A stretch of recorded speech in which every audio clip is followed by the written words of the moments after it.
us via video call. Let us welcome Captain Enrique. So good morning, Captain. Good morning, Jamila. Can you please introduce yourself to our viewers? Yes, my name's Enrique Gutierrez. For the last 5 years, I was blessed to be able to serve the prophet and the church.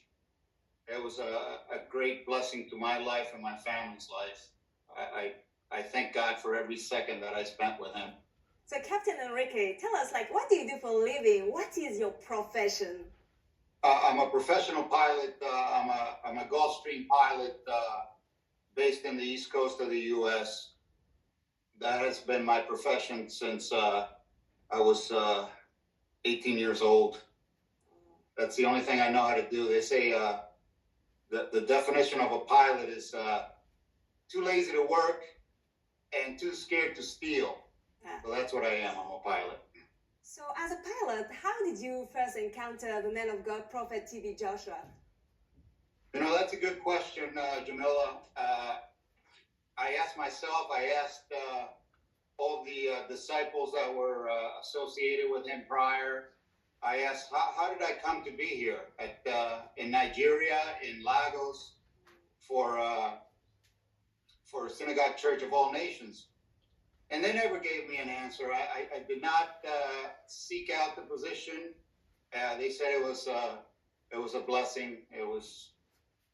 And I kept that answer. I said it was a blessing. It was a blessing for me and my family and people associated with me. So for sure, being the pilot of Prophet T.B. Joshua, it was very unique. Can you tell us, how different was Prophet T.B. Joshua as a passenger compared to all other passengers you had in the past? Well, he was the most down-to-earth, humble man that I have ever met. He was, I have flown, ex-presidents, and I have flown VVIPs and this and that, and he was not demanding. He was a man of God. He was a humble man. He would help me. He would help his disciples. There was peace. Whenever he walked on the airplane, there was no stress. There was just nothing but peace. So that was the biggest difference between him and anyone else that I had ever flown.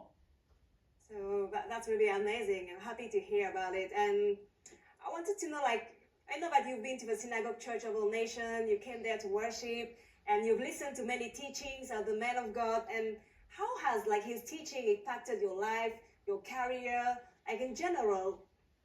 Well, the first time I met him, I was told by the disciples not to engage in conversation, just listen.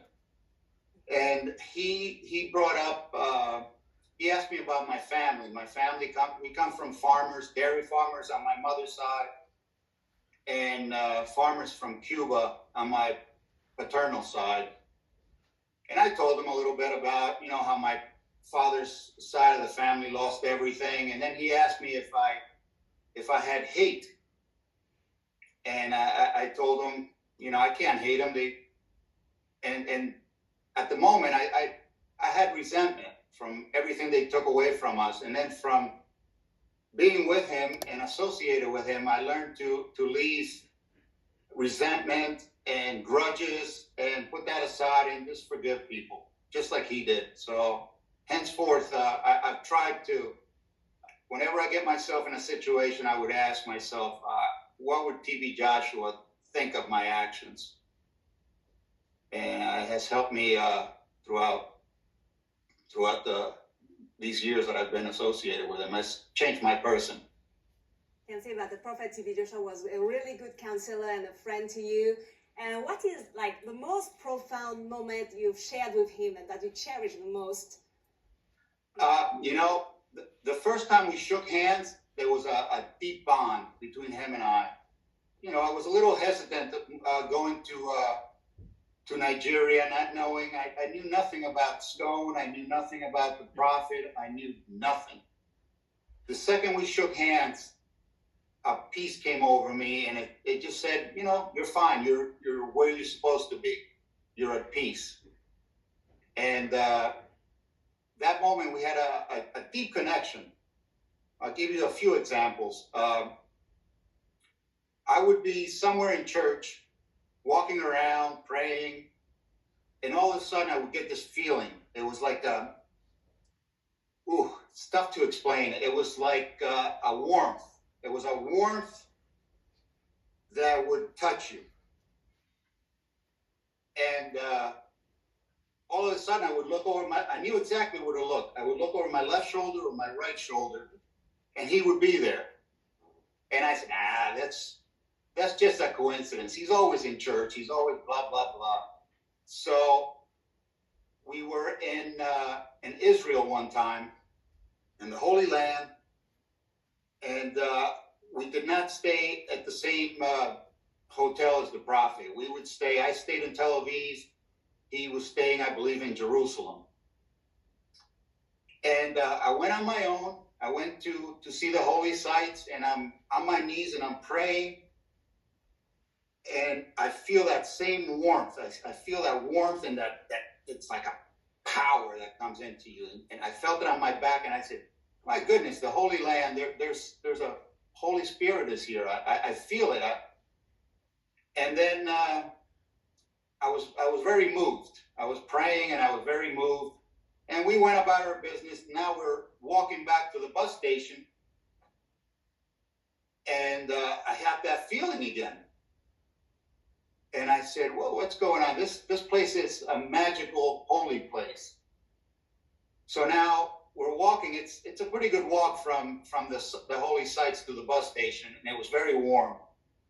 And all of a sudden, this big bus comes by and stops, and the door opens, and the prophet's there. Wow. And he says, "What are you doing walking in this heat?" And I said, "Well, sir, I'm walking back to the bus, and then we're going to go back to Tel Aviv." He said, No, come on in. Come in my bus. And he took us to the bus station. And he asked me what was I doing, etc. And I told him, I was in the holy sites, and I was praying. And he says, "Yeah, I know you were praying. We were watching you. I was watching you pray." And that's when it kind of hit me. That connection was there. Indeed, you And, had a real strong connection. It was him. It was him that was watching. It was him that was watching while I was praying, and I felt his presence. Wow, that's amazing. Like I don't have any words to express what you said. I can really feel that you had a strong connection and that you could feel the presence of God. That's amazing. And Life of Prophet TB Joshua is a great lesson to all of us Christians. And I want you to share what's the greatest lesson you've learned from the men of God. Well, the greatest lesson that I've learned, and I speak it from experience because I witnessed it, is to forgive those that do you harm, to love them like your brother. It's hard. It's very difficult to do. It's not easy, especially when you've witnessed some things and you know things to be the way they are. And he knew it. He knew what he knew to forgive, and those to forgive. And if he can do it, and he was wrong way more than any of us will ever be wrong. If he can do it, we should try to do the same thing. Thank you. So now, on a lighter note, what are some of the light-hearted moments you shared with him? Well, about 3 years ago, my birthday, I don't even know how he found out it was my birthday. We were walking at the mountain, shorts, t-shirt, and when the prophet was usually in prayer when he walked, he just said good morning, and he went, and you went on your way, and he just stopped and talked and said, "Oh, I understand it's your birthday." And then we started talking about my favorite parts of Nigeria.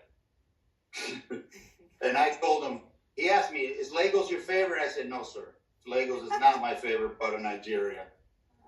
And then he asked me, what is your favorite? I said, the trips we've taken to Akure, I love that place. I loved it. It was clean. It was in the country. The people were all friendly. There was no congestion. It was very green, very clean. And he said, oh, you like Akure? Yeah. I said, yes, sir. From what I've seen. And then he asked me if I had seen Abuja. And I said, no, sir, I've only seen Abuja in the simulator. We've landed there in Make Believe World. And a few stops that I've made throughout my career in the middle of the night. I have no idea what Abuja is. And then he told two of the disciples to take me to Abuja and show me a little bit of Abuja and come back. And when I came back, he asked me, so do you like Abuja better than Akure? And I said, no, I still don't. I still like Akure better. That's in my nature. I'm country. I'm from the outskirts. I'm not a city person. And we laughed about it. He said, yeah, me too. So wow. Thank you very much. Like your TBJ moments were really